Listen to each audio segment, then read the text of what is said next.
My 50-year-old female husband, 51-year-old male, has slept with an assistant of his. He has had one-night stands at work conferences and regularly goes to strip clubs with clients and coworkers. And for the last 2 years, he's been paying the rent for a then college student and now sometimes photographer who is now 24. Over our 13-year marriage, he's gone from a generous, empathetic man who was also ambitious and smart to a sex addict who couldn't say no. His affairs and shorter-term slip-ups over the years revealed themselves to me first via hints dropped from female coworkers of his. Then, once I stopped talking to his coworkers, I found out through him telling me that I could accept him going to strip clubs or else leave, and accept that he'd be enforcing the prenup. A fling got off by messaging me pictures. And finally, his current mistress posts TikToks about being with a rich man and barely bothers hiding my husband's face. My husband was a non-traditional college student. He came from a poor background with addict parents. He networked so hard and got a job in investment banking in NYC. He was the golden child, so he didn't do well with impulse control and was always emotionally spoiled. Meanwhile, I was regulated to a house in Montclair with our 4 kids, 13-year-old male, 12-year-old female, 10-year-old male, 8-year-old female. I'll admit, seeing my husband rise in a high-powered job was thrilling. I admired him, thought he was brilliant. When my husband said I was lucky, I believed it. I got used to thinking anything priced under $200 at the mall was dirt cheap. My other friends married to bankers convinced me I was better than the women who would be hidden and discarded. I was the one he kept around. And the fact my husband was still affectionate and generous to me and the kids pacified me. Then my husband was, as they say, made redundant. He got a generous enough severance. But with private school and the expenses, debts we were on the hook for, we began bleeding money. I woke up one day and realized that my husband no longer was the strong, sharp guy I loved for so long. He's become a depressed, resentful baby. He, for all his boorish behavior, was always the rock in the marriage. When something bad happened, he anticipated it or had a solution. Now I realize that this bravado he projected, the intelligence was all cheap and fake. The worst part is that I know he's faithful to me now, but I am too numb to even be happy about it. And while many wives still admire their husbands post-job loss, they do so because there's still that respect. I realized that I didn't have that respect for him, and there's not just one factor that caused this. The other day, I told my husband this marriage was over. He was angry and said, "So the moment you see a bank balance number you don't like, you leave." He said he'd bounce back and I'd regret leaving. I told him we were selling our house anyway, so maybe it's time to part ways here. Am I the idiot for pulling the plug now because I don't want to support a cheater in this way? Now, here are the comments. Comment 1. I love everyone up on their soapboxes preaching about what a bad person you are. Listen, you know your marriage died a long time ago. It became a business arrangement. He flat out said accept it or there's the door, and don't forget about that prenup. He practically flaunted it in your face, and now he's just reaping what he sowed.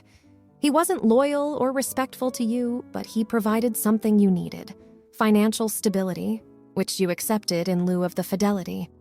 Now that the financial stability, which became the bedrock of your marriage, is gone, why would you stay? Of course he's faithful to you now that he can't afford anyone else, lol. You're not the idiot, and people need to realize that there are a plethora of different types and styles of marriage out there, and as long as they work for the 2 partners involved, that's their business. Comment 2. Not the idiot. His infidelity led to the death of your marriage by 1,000 cuts. Of course, once he lost the only bargaining chip he had in your relationship, you'd leave.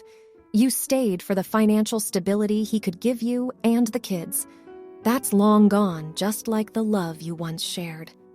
Maybe if he hadn't spent all his money on sugar babies and instead invested it, he wouldn't be looking at spending the next years broke and divorced. You would have been better off leaving when the cheating came to light, because now you're out of the workforce for a decade plus, but since you can't change the past, you're better off forging a future that isn't with someone who was stupid enough to blow all his money on buying the attention of other women.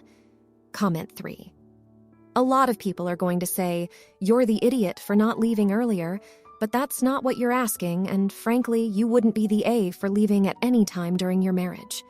But you know now that he's childish and self-centered, that the qualities you respected are not there when he doesn't have the luxury and ego stroke of a high-paying job, and that he will definitely resume his shorty behavior when he does get another such job.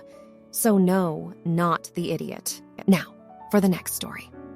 My 44-year-old female, husband, 47-year-old male, has basically declared war on me. We have 3 kids, 10-year-old male, 7-year-old female, 3-year-old female. Our son is a talented tennis player. My husband and I were both college athletes. He almost went professional for baseball, and I used to mentor girls who ended up becoming NFL cheerleaders. My parents never had the money or dedication to support me pursuing what I loved. I made the best of it, but wanted it to be different for my son. He gets intensive pre-professional training. Because of that, and the fact that we were building our own dream house, my husband worked a night shift job, a first shift job, and also worked 4 to 6 hour shifts as event staff during weekends. Meanwhile, I had a receptionist job that was 32 hours a week. My son's tennis sucks up the entire income from my husband's night shift job, plus my income. The rest of the money was needed to build and maintain our dream house. I thought that contractors had bad insights. So we acted as our own general contractor. We had a construction loan, but on top of that, we had to pour our money into it because things went wrong. Friends told us our only way out was to build something unique, enough we could just sell it for a high price and make some money from it. At that point, we started arguing. Apparently, HelloFresh, which advertises affordability, isn't affordable. We argued about leasing a Jeep versus Toyota. Then came the instance where my husband was driving home from his day shift. He was feeling tired, yet he decided to start the car. He drove for a while, apparently knew he was tired, and then pulled into the roundabout area of an apartment complex. He dozed off before putting the car in park and ended up hitting the apartment's garage door. He was fined by the apartment, plus received a citation for reckless driving, and a fight started after he walked in the door. I said that they've charged people with felonies for that. He could have lost his career. He starts screaming he has woken up and thinks he works so hard all for me. He called me a narcissist and said he thinks I get him to do all this because I feel inferior, and to have somebody do all this gives me an extra kick. He then said we needed a trial period apart. We got into an argument yesterday after he said he's thinking of quitting his night shift job and filing for divorce. He insulted our house, saying it looked like 5 people from different eras built parts of it and smashed it together. I replied by saying he's not going to get custody when I tell the judge about him being a reckless driver, and maybe he'd even be denied visitation. He screamed and said even child abusers get visitation, and I replied that the court official wouldn't have to be in a car with them. My husband got calm and said that was the last straw. From now on, I'm no longer important to him. Am I the idiot for saying things in anger when he's been blaming me? He's the one who decided to get in the car and possibly run over everybody.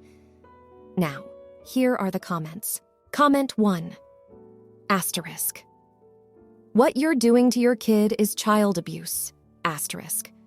What you're doing to your spouse is untenable and it's your fault he's falling asleep behind the wheel. Asterisk. Threatening to deny him custody is spousal abuse. You need to set yourself up with a therapist. You have lost all sight of what is important in life.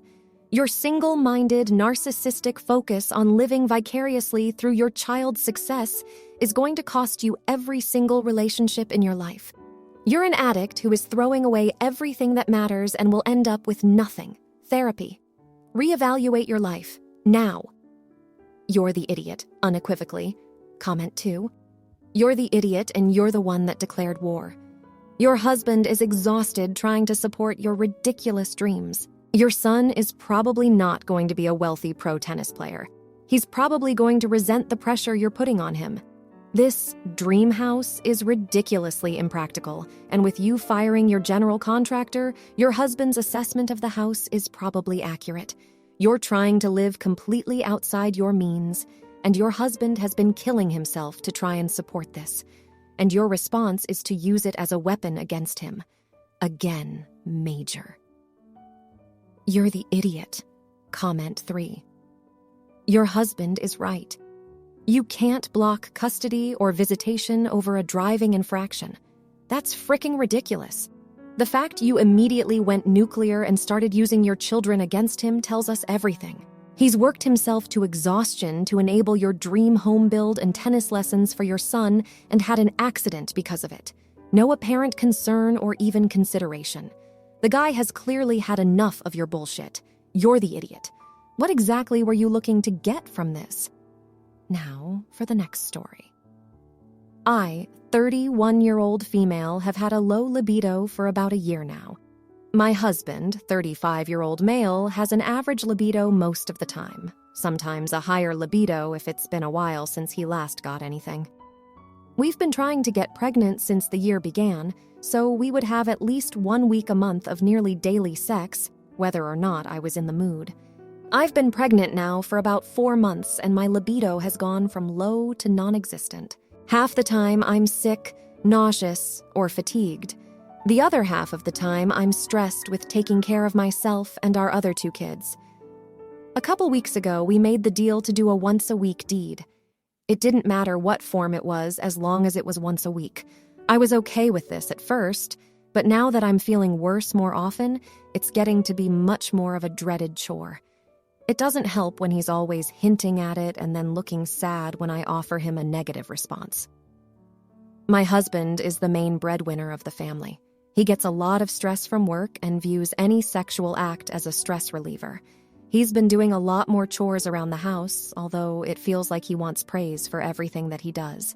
He continuously says that it's okay if I don't want to go on with the deal, but then when I don't give him a straight-out yes or no, he continues hinting that we're going to be doing it.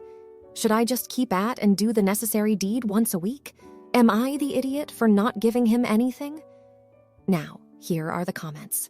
Comment 1. He continuously says it's okay if I don't want to go on with the deal, but then when I don't give him a straight-out yes or no, he continues hinting that we're going to be doing it. This is where you became the AH. It's not an AH move to not have sex when you don't want to, but when you come to an agreement, decide the agreement didn't really work, and asterisk then asterisk, don't just flat out say the agreement isn't working. That's where you become the AH. He's giving you an out. At least he seems to be. If you take the out and he's suddenly not fine with it, then he becomes the complete AH. Comment 2. Not wanting sex while pregnant. Not the idiot, not being clear about it. You're the idiot. But what's more worrisome is that you're both on different sex drives and haven't found a way that works for both of you, even before the pregnancy. Couples counseling could help you guys understand each other better and maybe offer solutions, at least to help you communicate better and understand each other. Comment 3. Info. How long do you want to stop for? I strongly believe in sexual chemistry being a core part of a healthy relationship. I feel like if you guys go too long without sex, it will have a negative impact on your overall relationship. Now, for the next story. Last weekend, I had my wedding. My wife has a much older sister called Ashley, who is really worried about COVID. Ashley first demanded that we check to see if everyone has gotten a booster with an updated shot. Then she demanded that we do rapid tests for everyone at the door. We told her that we aren't doing that, but if she is worried about COVID, she can attend virtually. Ashley decided to come, and she wore an N95 mask, which is fine. However, for our wedding photos, especially with the whole family, we did not want to have it spoiled with her wearing the face mask. We asked if she could take it off for the photo. She said no, that it defeats the whole purpose, and made a big scene. After that, we just didn't include her in the main photos. We wanted to look back at our wedding and see smiling faces. She made a huge issue of it during the wedding and didn't stay for the after party. Then we later found out that she said, if we get COVID now, we will 100% deserve it. She also told other people too that the reason she wasn't included in the photos was because we were fat-phobic, which had no bearing, but I think she just said it to get more sympathy. She told us that when she gets married, she won't invite us. Now, here are the comments. Comment 1, everyone sucks here. I don't understand why allowing your sister-in-law to feel safe, comfortable, and authentic in a few photos is such an issue for you. It's not like a sister-in-law is in every photo grouping, and this is what your sister-in-law looked like at your wedding, and if she's still masking at this point, probably will for some time to come. That said, your sister-in-law was given multiple off-ramps and chose to play the situation for maximum drama and was pretty mean about it, so I'm not really on her side either. I think everyone involved needs to get out of their own heads a little and remember what the point of this day is. Comment 2. Everyone sucks here. She didn't need to make a big deal out of it at your wedding, nor after. You also didn't need to exclude her entirely. They are photographs of your day, of which she was a part. You ignored that she bothered to come by not having her in some of the photos when it takes like 8 seconds to swap her in and out and get pics both with and without her. It's a mask, a medical device that saves lives, not like a gimp suit or a furry suit or something. Get over yourself. Comment 3. I have a friend who is immunocompromised and wears masks anytime away from home. I don't disagree with your sister-in-law's choice for herself. She could have stood back and the photographer edited her closer to the group. Or she could have had a single non-masked photo of herself for the photographer to impose over her masked photo. There were more compromises available to everyone here, and not just the 2 that were shared here. That facet makes me think everyone sucks here. Now, for the next story. I'm going to try to keep it to the point. I can give more information if anyone needs it. My younger daughter, B, is getting married next year. She and her fiancé have been together for about 3 years. I've told her I won't be attending the wedding. It's B's life, so she can choose to date and marry whoever she wants. But I haven't been supportive of this relationship from the beginning. B's fiancé's sister and her group heavily bullied my older daughter, Kay, in college. They went to the same college, and B's fiancé was aware of the whole situation but never stepped in to stop it and even encouraged it. B and her fiancé, his sister, are saying that it was a long time ago and she was young and dumb then. B is upset and said she understands my point, but I'm leaving her on the biggest day of her life. We had an argument and she said I'm holding grudges and don't care for her happiness. I've still said no. This has kind of blown up into a situation and I've got people agreeing with me and also a couple of people telling me I'm wrong. Comment 1. Not the idiot. So if I read correctly, your daughter is marrying into the family that directly contributed to your other daughter's death through bullying. I'm so sorry for your loss. I don't know how anyone can expect you to be in the same city as these individuals. It's beyond sadness. I would like to say something profound about forgiveness and moving on and enjoying your daughter, as difficult as it will be. But your feelings and actions are totally understandable. Edit. OP in a separate comment said daughter died and that bullying was the main cause of depression. Sadly, the bullying also caused her, deceased, daughter's fiancé and family to then have flow-on issues. Comment 2. Question. Have they apologized to her for the bullying? How is the relationship with the fiancé and the bullied daughter? I think if no one has ever apologized, especially the fiancé, then not the idiot. Yes, you will probably regret missing the wedding, but also why isn't your daughter, the bride, upset at the fiancé for this? It seems like a lot of mean girl stuff, which I can imagine will somehow come up at the wedding. Comment 3. Not the idiot. In one of your comments, you mentioned that Kay died. I'm sorry for your loss. There's no chance of forgiveness. And B, her fiancé and others don't seem to understand that bullying can have a catastrophic effect on people. They're simply marching on with their lives. The alternative, of course, is that you attend and give an eviscerating speech calling them out for their poor behavior. If you liked this video, you'll probably like these too. Also, while you're here, please consider subscribing. It's your support that keeps this channel alive and allows me to make better and longer videos. Have a great day!